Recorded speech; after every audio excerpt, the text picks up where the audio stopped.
नमस्कार मित्रों, मैं लालाराम दिनकर आपके अपने YouTube चैनल आदित्य महिमा ग्रुप में आपका स्वागत करता हूं। तो अभी पिछली कक्षा में आपने जो है अव्ययीभाव समास को पढ़ा था और आज हम कर्मधारय समास का अध्ययन करेंगे। तो बात यह है कि आप जो है कई YouTube पे आपने पढ़ा होगा, लेकिन जो है इसमें कुछ विशेषता होगी। पहले तो आप ये है कि आप जब आपने वीडियो खोला तो पूरी वीडियो को ध्यान से देखें और समझें। यदि वीडियो अच्छी लगती है तब लाइक करें और सब्सक्राइब करें चैनल को, यदि आप चाहते हैं तो वीडियो। तो चलिए देखते हैं कर्मधारय समास को। परिभाषा है, जिस समास में पहला पद विशेषण अर्थात उपमान, विशेषण को क्या कहते हैं? उपमान, तथा दूसरा पद क्या? विशेष अर्थात उपमेय, और उपमेय को कहते हैं संज्ञा। उपमेय संज्ञा होता है वहाँ कर्मधारय समास होता है। ये तो हो गई परिभाषा, ठीक है। अब बात आती है कि क्या है विशेषण और क्या है उपमान, क्या है विशेष और क्या है उपमेय। तो विशेषण और विशेष, विशेषण क्या कहलाता है? विशेषण वह है कि विशेषता बताने वाला शब्द, विशेषता बताने वाला शब्द ही विशेषण कहलाता है। अब किसकी विशेषता बताए? तो जिसकी विशेषता बताई जाए वो विशेष हो गया, जिसकी विशेषता बताई जाए वो विशेष हो गया, और जिसकी विशेषता बताने वाला जो शब्द हो वो क्या हो गया? विशेषण हो गया। जैसे देखें आप, जैसे ये लिखा विशेषण, ये लिखा विशेष, दिखाई दे रहा है आपको? ये विशेषण, ये विशेष। तो विशेषण क्या है? लाल। विशेष क्या है? मणि। यानी मणि की विशेषता क्या है कि मणि कैसी है? लाल है। तो मणि की विशेषता है लाल। तो संज्ञा माने मणि, मणि माने संज्ञा, इसका नाम है। तो संज्ञा की विशेषता बताने वाले शब्द को हम विशेषण कहते हैं। तो मणि कैसी है? लाल है। तो अब देखें आप, विशेष जिसकी विशेषता बताई जाए, तो विशेष ये हो गया मणि, मणि की विशेषता बताई जा रही। विशेषण माने विशेषता बताने वाला शब्द क्या है? ये लाल। तो मणि कैसी है? लाल है। अब देखें आप, विशेषण को क्या कहते हैं? उपमान, और विशेष को क्या कहते हैं? उपमेय, ठीक है। अब देखो आप, जैसे उपमेय क्या हो गई? मणि, और उपमान क्या हो गया? लाल। ये शब्द हो गया, ठीक है। अब बात आती है, जिस समास में पहला पद विशेष उपमान तथा दूसरा पद विशेष या उपमेय संज्ञा होता है वहाँ कर्मधारय समास होता है। जैसे देखो, अगर मान के चलो, अभी तो ये था कि लालमणि, लालमणि, ठीक है। तो यानी विशेषण पहले और विशेष बाद में। यदि मान के चलो विशेष पहले आ जाए विशेषण, तो विशेष पहले आ गया यहाँ और विशेषण बाद में आ गया यहाँ, ध्यान देना। तो विशेष पहले और विशेषण बाद में, यदि ऐसी स्थिति बनती है तब भी कर्मधारय होगा, और यदि विशेषण पहले और विशेष बाद में तब भी कर्मधारय समास ही होगा। जैसे चरण कमल। तो अब देखें आप, विशेष क्या है? चरण अर्थात संज्ञा। तो चरण किसके समान है? कमल के समान है। तो विशेषण तो ये हुआ कमल। ऐसा तो नहीं कहेंगे कि कमल किसके समान है? चरण के समान, गलत है। यानी कहने का मतलब विशेष क्या है? विशेष माने उपमेय, विशेष माने क्या हो गया? उपमेय। तो क्या है? ये चरण है, और विशेषता क्या है? कमल है। तो चरण कमल, यानी चरण किसके समान है? कमल के समान है। तो देखो आप, उपमान और उपमेय। उपमान क्या है? जिससे उपमा दी जाए, जिससे उपमा दी जाए। वो उपमेय क्या है? जिसकी उपमा दी जाए। तो देखो यहाँ आपने देख लिया, देखें आप, उपमेय और उपमान। तो चरण हो गया आपका उपमेय, उपमेय माने देखो विशेष माने संज्ञा, तो चरण हो गया उपमेय, ठीक है। और उपमान क्या हो गया? कमल। तो चाहे संज्ञा पहले आ जाए हैं, और चाहे मतलब विशेषण पहले आ जाए, चाहे विशेषण पहले आ जाए, चाहे विशेष पहले आ जाए। कहने का मतलब ये है कि विशेष पहले विशेषण बाद में, विशेषण पहले विशेष बाद में, इसके बाद भी दोनों स्थिति में कर्मधारय समास होता है। अब बात आती है कि यदि किसी व्यक्ति को मान के चलो परिभाषा याद नहीं होती, नहीं आती, दिमाग में याद नहीं आता, तो दोहा बनाया था, एक दोहा है, दोहा के माध्यम से आप अपनी परिभाषा को सीख सकते हैं आजीवन के लिए। ये ट्रिक है। कैसी? सुने आप, कि कर्मधारय में पहला पद विशेषण उपमान जान, दूसरा विशेष उपमेय जानिए है जो के समान मान। यानी देखना आप, इसमें पहचान भी छिपी। तो देखो कैसी पहचान, कि कर्मधारय में पहला पद विशेषण उपमान जान, दूसरा विशेष उपमेय जानिए है जो के समान मान हो लाला, है जो के समान समान, यानी कहने का मतलब ये है कि है जो ये दोनों पदों के बीच में लगता है। किसके पदों के बीच में लगता है? दोनों पदों के बीच में, यानी समस्त पद और विग्रह पद के बीच में। जब आप समस्त पद को विग्रह पद में करेंगे तो इन दोनों पदों के बीच में लग जाएगा है जो। ठीक, वो है जो के समान मान, जहाँ इसकी पहचान है कर्मधारय समास की, के समान मान। अब देखो कैसे के समान आता है, जैसे उदाहरण में देखें आप, उदाहरण है समस्त पद और विग्रह पद। समस्त पद में जैसे महाकवि, तो महाकवि आपने तो कभी मतलब कई बार पढ़ लिए होंगे।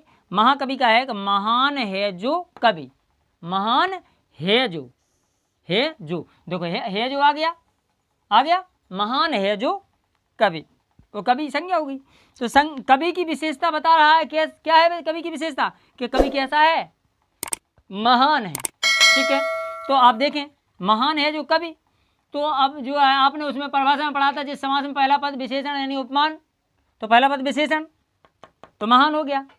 देखो इसमें लिखा महाकवि, तो महा पहला पद विशेषण, और दूसरा पद क्या है? उपमेय यानी विशेष या संज्ञा, तो दूसरा पद संज्ञा है। अब इसका जब विग्रह किया तो महान है जो कवि, तो इसकी क्या पहचान आ गई है जो। ठीक है, यदि मान के चलो दूसरे उदाहरण में देखें आप, जैसे ये रखा समस्त पद में क्रोधाग्नि, क्या? क्रोधाग्नि, तो क्रोध के समान अग्नि, क्रोध के समान क्या? अग्नि। अब देखो क्रोध के समान, किसके समान? क्रोध के समान, के समान आ गया, तो देखो है इसमें के समान। तो इसीलिए आप उदाहरण याद रख सकते हैं कि कर्मधारय में पहला पद विशेषण उपमान जान और दूसरा विशेष उपमेय जानिए है जो के समान मान, यानी है जो और के समान जान शब्द में दिखाई दें विग्रह पद में, समझ लीजिए आंखें मीचे कि जो है आप कि कर्मधारय समास है, ये इसकी पहचान है। जैसे देखें आप, और मतलब अन्य उदाहरण भी देख सकते हैं, जैसे महौषधि, तो महान है जो औषधि, है जो आ गया, कैसी है औषधि? महान है। ठीक है, नील कमल, नीला है जो कमल, कैसा है कमल? नीला, तो नीला क्या है? विशेषण है क्या विशेष है? नीला आपका विशेषण है, और जो है विशेष क्या है? कमल। क्लियर है ना? तो नीला कमल, यानी कमल की विशेषता क्या है? क्योंकि वह नीला है, तो छिपा हुआ है कि नहीं, तो इसमें नील कमल का होगा नीला है जो कमल, तो है जो छिपा। जैसे नील गगन, तो नीला है जो गगन। क्लियर है? इसके बाद देखें आप महादेव, तो महान है जो देव, देव कैसा है? महान है, तो महान है जो देव। दुरात्मा यानी बुरी आत्मा, बुरी है जो आत्मा। पीतांबर, पीत है जो अंबर।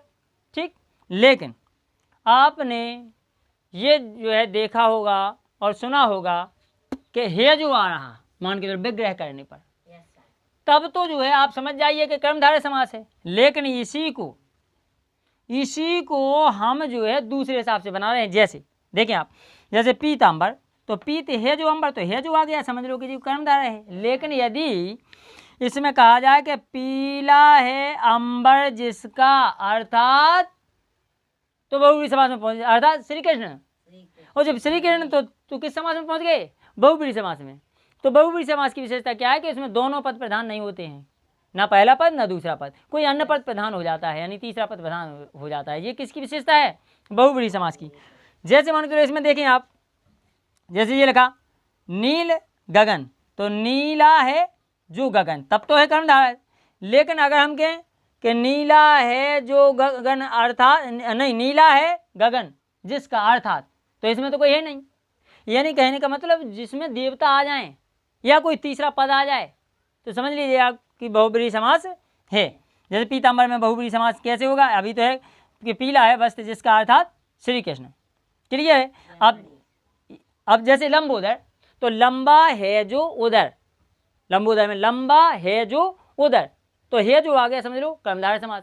लेकिन यदि कहा जाए कि लंबा है उदर जिसका, अर्थात श्री गणेश, तो आप समझ जाइए कि बहुव्रीहि समास में पहुंच जाएगा, यानी तीसरा पद की ओर इशारा कर रहा है। तब तो तीसरे पद की ओर नहीं, इसमें तो इसी में इशारा कर रहा है कि है जो लगा समझ लीजिए आपके कर्मधारय समास है। अब देखें आप अगले उसमें, जैसे उपमान और उपमेय, अभी तो देखा आपने विशेषण और विशेष, तो इसमें विशेषण क्या है?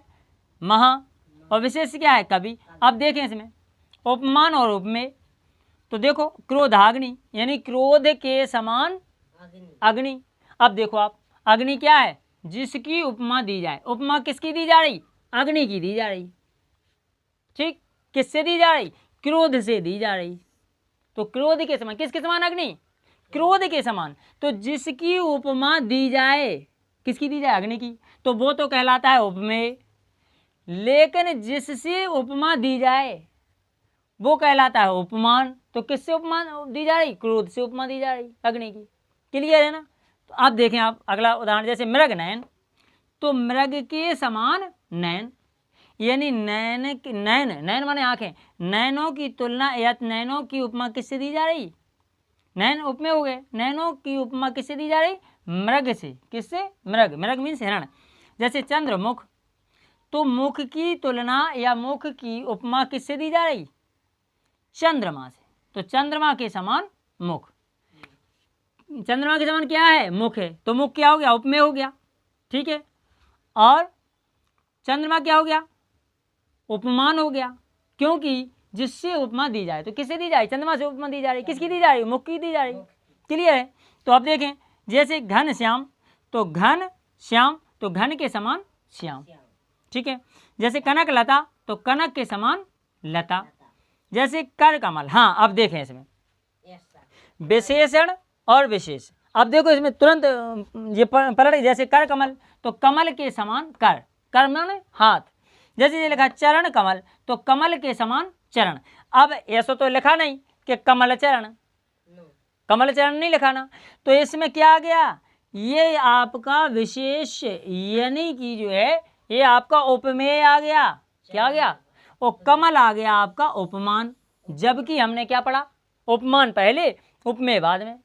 लेकिन यदि ऐसा आ जाता है कि जो है उपमेय पहले उपमान बाद में, तब भी कर्मधारय समास ही होगा। जैसे चरण कमल, तो कमल के समान चरण। क्लियर है?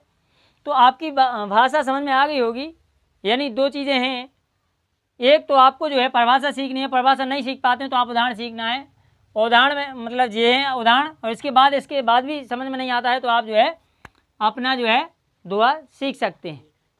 ठीक है, तो अब बात आती है कि यदि वीडियो अच्छी लगती है तो चैनल को सब्सक्राइब करें, लाइक करें, शेयर करें और घंटी दबाना ना भूलें। ठीक, कहने का मतलब ये है कि ये निःशुल्क सेवा है, मुझे किसी से कुछ लेना देना नहीं है। मेरे पास जो ज्ञान है वो मैं वितरित कर रहा हूँ। वैसे नहीं करता हूँ तो ऑनलाइन क्लास के माध्यम से कर रहा हूँ। भाई आप पढ़ेंगे तो आप बढ़ेंगे। ठीक है, यानी किसी ने कहा है कि जो भरा नहीं है भावों से बहती जिसमें रसधार नहीं, जो भरा नहीं है भावों से बहती जिसमें रसधार नहीं, वो हृदय नहीं है पत्थर जिसको स्वदेश से प्यार नहीं। मैं ये देश के खातिर, मैं देश के खातिर कर रहा हूँ। मुझे एक रुपए तो छोड़ो, एक पैसे की प्रॉफिट नहीं है। सिर्फ मैं अपने नाम के खातिर, नाम ही मरता है नाम के लिए। ठीक है, कहते किसी ने कहा है कि कब राजा हम पैदा हुए जग हंसा हम रोए, और ऐसी करनी कर चले कि हम हंसे जग रोए। तो अपने जीवन काल में ऐसा काम करो जो आपके जाने के बाद भी आपको लोग याद करें। इसी के साथ मैं अपनी वाणी को विराम देता हूँ। अगली वीडियो में फिर मिलेंगे, तब तक के लिए जय हिंद, नमस्कार।